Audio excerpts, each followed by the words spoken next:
Picture this. A soldier survives years of elite military training. He survives whatever he faced on deployment. He comes home to an ordinary neighborhood outside Salt Lake City, a wife, 3 kids, a house with his name on it since before the wedding. Then, one night in September, he's just gone. No note, no trace, just a mattress that gets swapped out 2 days later, a rug that turns up in a wetland months on, and a phone call where his wife is heard asking someone not to think of her as a monster. This is the story of Jennifer Gladhill and Matthew Johnson. And to understand how it ends, you have to go back to how it started. Jennifer Gladhill entered the world on February 4, 1983, the daughter of Thomas and Rosalie Gladhill. Almost nothing about her early years has ever gone public. No hometown confirmed, no school records, no known siblings. The one thing that is clear is that she stayed tightly connected to her parents well into adulthood, close enough that, years later, they'd still be the ones showing up when things got difficult. Matthew Johnson's story starts a full decade earlier. Born around July 3, 1973, he'd already lived a whole adult life before Jennifer ever entered the picture. He served in the Marine Corps. He married a woman named Crystal Peterson, a relationship that lasted from 2002 to 2007 before ending quietly, for reasons that were never made public. After the Marines, Johnson found his real calling. The Utah Army National Guard's 19th Special Forces Group, the Green Berets. He'd stay there for roughly 12 years, building bonds with a small circle of men who'd matter enormously later on. One was John Hash, who served beside him for over a decade. Another was Kevin Thompson, who didn't just serve with him. He lived with him, in a house in Cottonwood Heights, a leafy, upper-middle suburb southeast of Salt Lake City. That same house would later sit at the center of a homicide investigation. Thompson remembers Johnson as the guy everyone turned to for a straight answer, sharp, but also someone who could have you in stitches. Not a closed-off veteran, a private, reliable, occasionally hilarious man who seemed to build his whole identity around looking out for the people he loved. At some point after Thompson moved out, Jennifer moved in. The exact date Jennifer and Matthew married has never been confirmed publicly. What we do know is that the marriage produced 3 children, and for years photos from that chapter show a picture-perfect suburban setup. 2 parents, 3 kids, a big house, a minivan with a rooftop cargo box for road trips, a couple of family dogs, and grandparents nearby to help out whenever needed. By every account available, Jennifer kept a low public profile. No known career, no employer on record. Her life centered around the household. Matthew, meanwhile, built his world around the Guard, his fellow soldiers, and, above everything, his kids. His attorney would later describe him as a man whose deepest wish was simply staying close to his children. Friends say that at some point Matthew appeared to step back from active duty, yet he kept reporting to a National Guard installation regularly, suggesting he'd stayed connected in some support role, still anchored to the community that had shaped so much of his life. But underneath that stable-looking surface, cracks were spreading. By early 2024, people close to the couple were already describing the marriage as rocky. Around March 2024, according to Johnson's divorce attorney, Jennifer moved out of the Cottonwood Heights house. Then, on July 3, 2024, Matthew's 51st birthday, of all days, Jennifer filed for divorce. What followed was a summer of mounting conflict. They fought over who actually owned the house, with Johnson's side insisting it had been his long before the marriage, a claim Jennifer's attorney pushed back on since no court had ever formally settled it. They fought over custody, and according to messages later reviewed by Johnson's legal team, it was often Jennifer initiating confrontations, while Matthew was the one asking to simply be left in peace. On August 21, 2024, things escalated further. Jennifer requested, and was granted, a temporary protective order against Matthew, citing domestic mistreatment. For several weeks, that order let her stay in the house and kept Matthew at a distance. Meanwhile, away from the courtroom paperwork, Jennifer had started seeing someone new. Public reporting has never named him. He's referred to only as the informant, and he would go on to become the single most important witness this case has. Around this same stretch, according to warrants unsealed later, Jennifer messaged her father asking for $13,000 by that Friday, then followed up the next day asking for his credit card details. What that money was actually needed for has never been explained publicly. On September 16, 2024, a court commissioner reviewed the protective order and declined to make it permanent, not because he ruled nothing had happened, but because the evidence he had that day didn't meet the legal threshold. He went further, describing both Jennifer and Matthew as combative, and said he suspected the protective order had become part of a broader divorce strategy, a characterization Jennifer's own attorney later strongly disputed. 5 days after that ruling, Matthew Johnson would be dead. On September 19, 2024, according to the man she was seeing, Jennifer showed him a loaded handgun, a weapon prosecutors would later argue matched the type Matthew owned. On the night of September 20th into the 21st, Matthew was at the Cottonwood Heights house. By Jennifer's own later account to police, the two of them shared drinks, had an intimate evening, then ended up in a serious argument after Matthew brought up her affair. She would claim he turned physically aggressive and that she had bruising to back it up. Prosecutors describe a completely different night. According to the informant, Jennifer told him she shot Matthew while he slept, using his own firearm. She said she destroyed his phone. She said she moved his truck to make it look like he'd left willingly. She said she used the family's rooftop cargo box to move his body, hauling it down the stairs and loading it into the minivan. Doorbell footage reportedly shows that truck parked about a third of a mile from the house at 6:15 the next morning, with Matthew's phone left inside. The following day, September 22nd, is a day investigators would later map out almost hour by hour using cell records. Around 6 a.m., Jennifer's phone was near where the truck had been left. By early afternoon, it was heading north out of the county. Minutes later, she called her father. Then, for roughly 2.5 hours that afternoon, her phone went completely dark. When it came back online that evening, she called her father again. Surveillance cameras allegedly placed her minivan in a different county that same evening. The window, according to the informant, in which Jennifer drove north, buried Matthew and disposed of bedroom items, including a mattress, pillows, and a rug.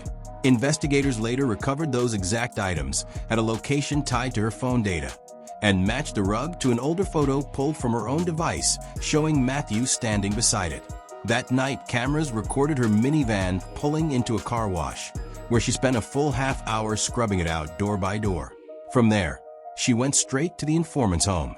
According to him, she arrived visibly shaken, carrying printed materials she said she thought he'd like.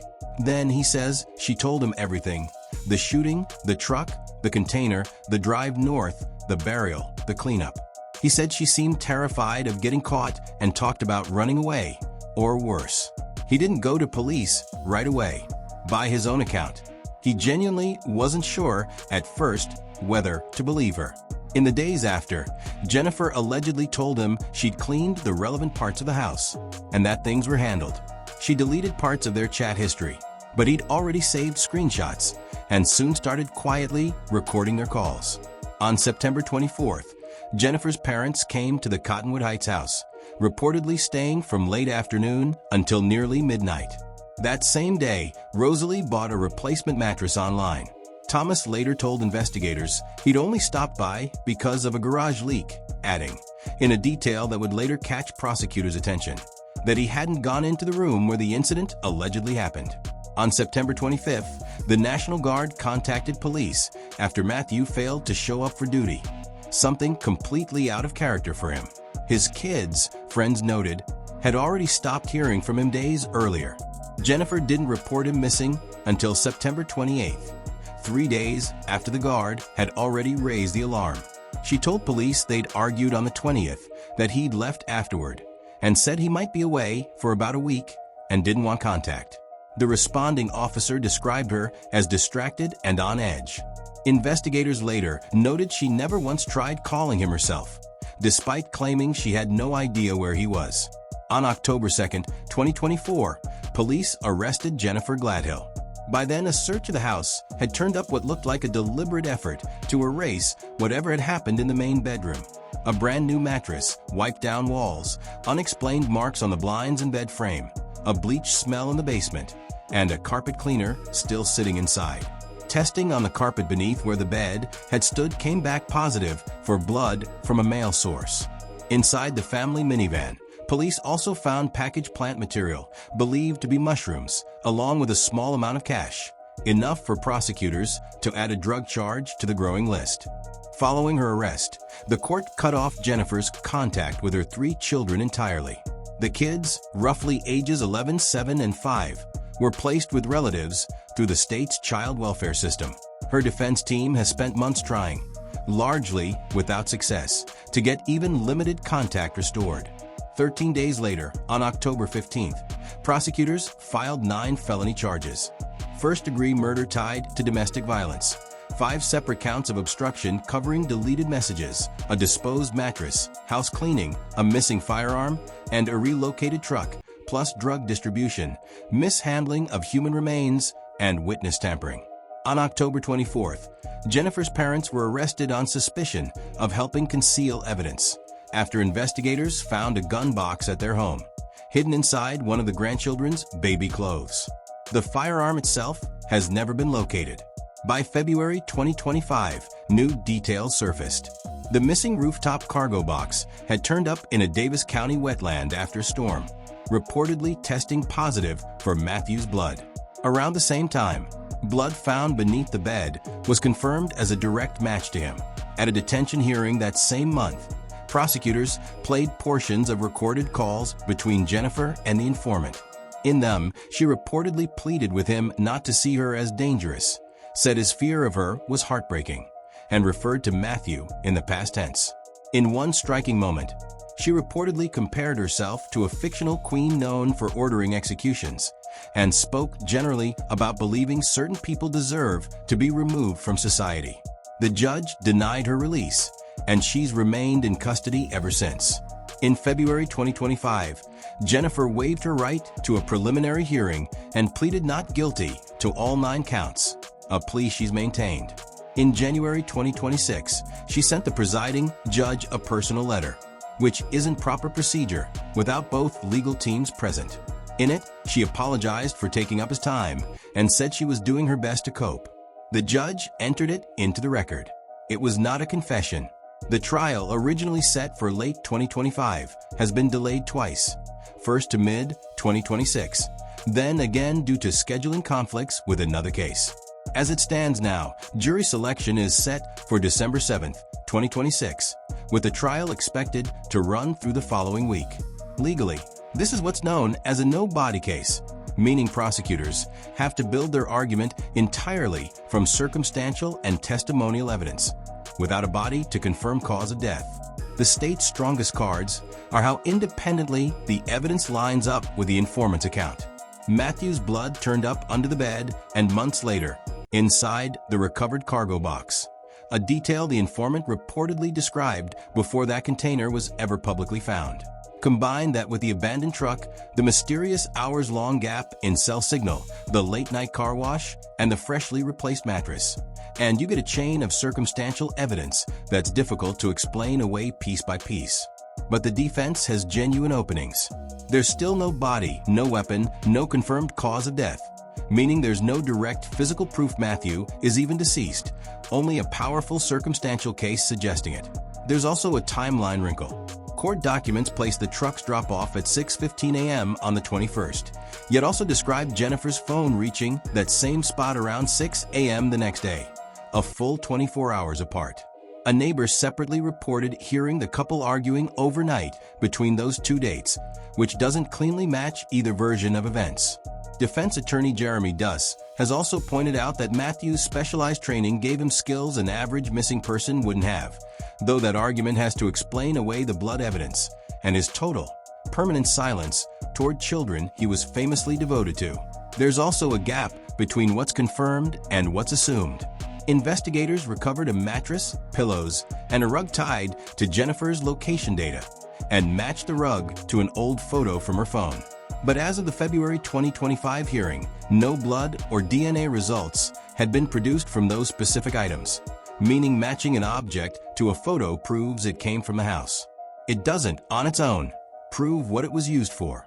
There's no diagnosis to offer here, and there shouldn't be. No professional has evaluated Jennifer Gladhill publicly, and it would be irresponsible to label her from a transcript. But if the informant's account holds up, the pattern that emerges isn't someone who feels nothing. It reads more like someone swinging between total control and total collapse, methodically cleaning a vehicle for 30 straight minutes at midnight, then breaking down and confessing everything to someone she trusted, all within the same few hours. Asking not to be seen as a monster isn't the language of indifference. It's the language of someone desperately trying to manage how she's perceived. Whether that reflects genuine remorse, pure self-preservation, or some complicated mix of both is exactly what a jury will eventually have to weigh, and exactly the kind of question no one on the outside can answer for them. Jennifer Gladhill remains in custody, presumed innocent under the law, with jury selection now scheduled for December 7, 2026. Matthew Johnson is still missing. If there's a development before then, we'll bring it to you first.